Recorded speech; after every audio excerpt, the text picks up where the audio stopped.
नदियों का संगम। प्यार की शुरुआत कभी एक नज़र से होती है तो कभी अनकहे एहसास से।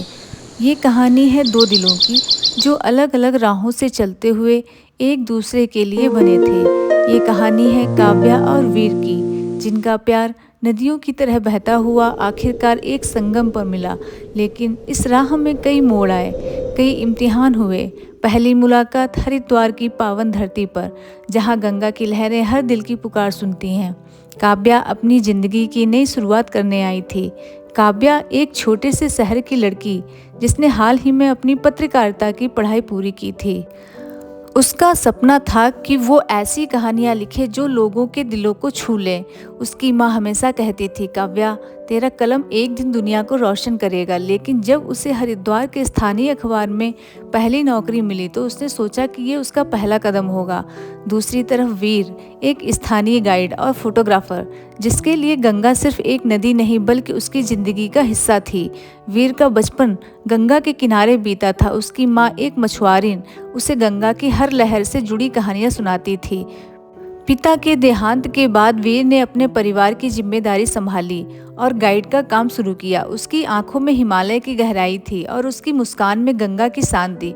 वो पर्यटकों को हरिद्वार के मंदिरों, घाटों और आसपास के जंगलों की सैर कराता और अपनी तस्वीरों में इस शहर की खूबसूरती को कैद करता।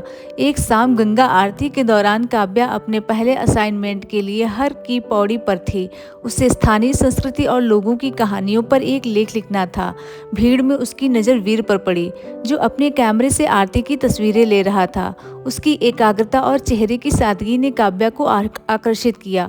उसने हिम्मत जुटाकर उससे बात की। हाय, मैं काव्या, एक अखबार के लिए काम करती हूँ। क्या मैं आपसे हरिद्वार की संस्कृति के बारे में कुछ सवाल पूछ सकती हूँ? वीर ने मुस्कुराते हुए कहा, बिल्कुल, लेकिन सवालों के जवाब गंगा के किनारे एक कप चाय के साथ बेहतर लगेंगे। काव्या हंस पड़ी और यहीं से उनकी बातचीत की शुरुआत हुई।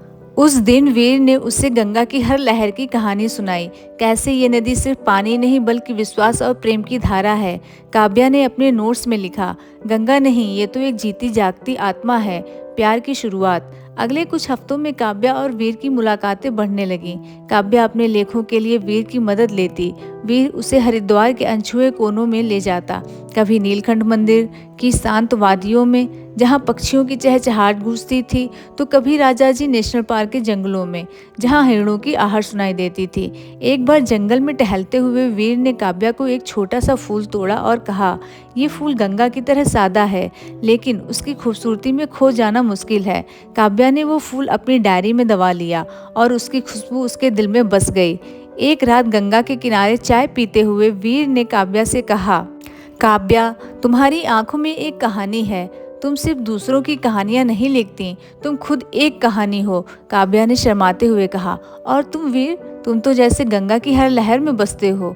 उस पल गंगा की लहरों के बीच दोनों ने एक दूसरे के दिल में जगह बना ली। काव्या को वीर की सादगी और उसका जुनून पसंद था, और वीर को काव्या की उत्सुकता और उसकी मुस्कान। उनकी मुलाकातें अब रोज की बात हो गईं।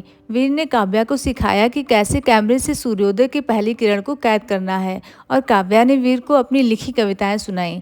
एक कविता थी, तुम मेरी नदी मैं तेरा किनारा, साथ चलें हर बार। वीर ने वो कविता अपने कैमरे के लेंस के पीछे लिख दी, जैसे वो उसकी सबसे कीमती तस्वीर हो, बिछड़ने की घड़ी। लेकिन प्यार की राहें कभी आसान नहीं होती।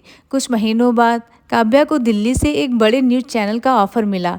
ये उसके करियर का सबसे बड़ा मौका था, उसने वीर को बताया।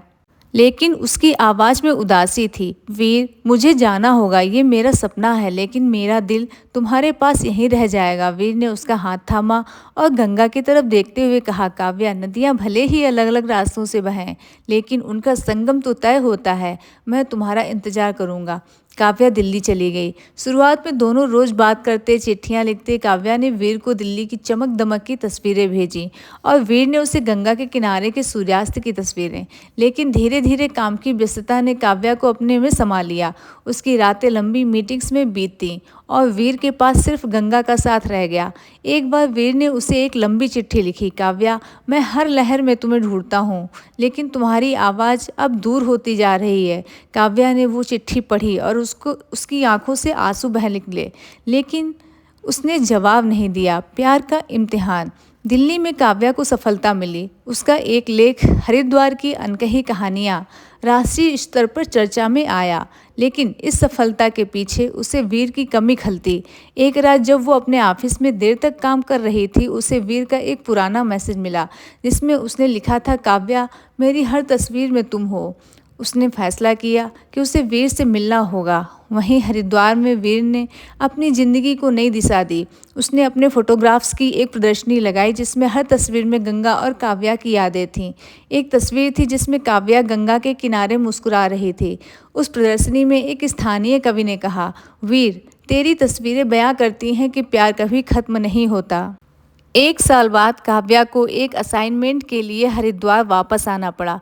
वो गंगा के किनारे गई जहाँ वो और वीर घंटों बात करते थे। वहाँ उसे वीर मिला, वही कैमरा लिए, वही मुस्कान, लेकिन उसकी आंखों में एक उदासी थी। वीर, तुम मुझसे नाराज हो? काव्या ने पूछा। नाराजगी नहीं काव्या, बस तुम्हारी कमी खलती है। वीर ने कहा, मैंने तुम्हें कभी रोका नहीं क्योंकि मैं तुम्हारे सपनों को उड़ान देना चाहता था, लेकिन मेरा दिल हर पल तुम्हें ढूंढता है। काव्या की आंखें नम हो गईं। उसने कहा, मैंने सोचा था कि करियर मुझे सब कुछ देगा, लेकिन तुम्हारे बिना हर जीत अधूरी है।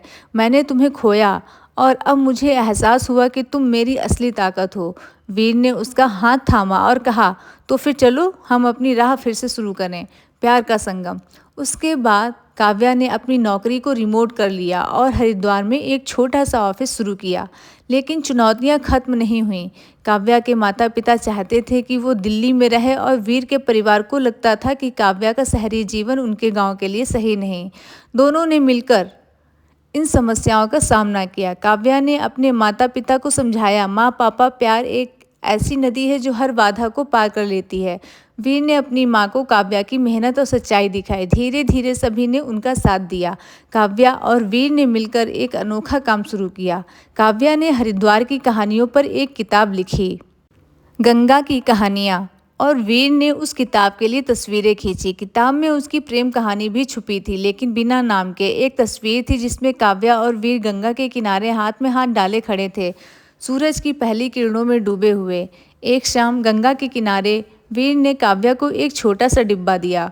उसमें एक चांदी का कंगन था जिस पर लिखा था, नदियों का संगम। वीर ने कहा, काव्या, तुम मेरी गंगा हो और मैं तुम्हारा हिमालय। हमारा प्यार हमेशा बहेगा।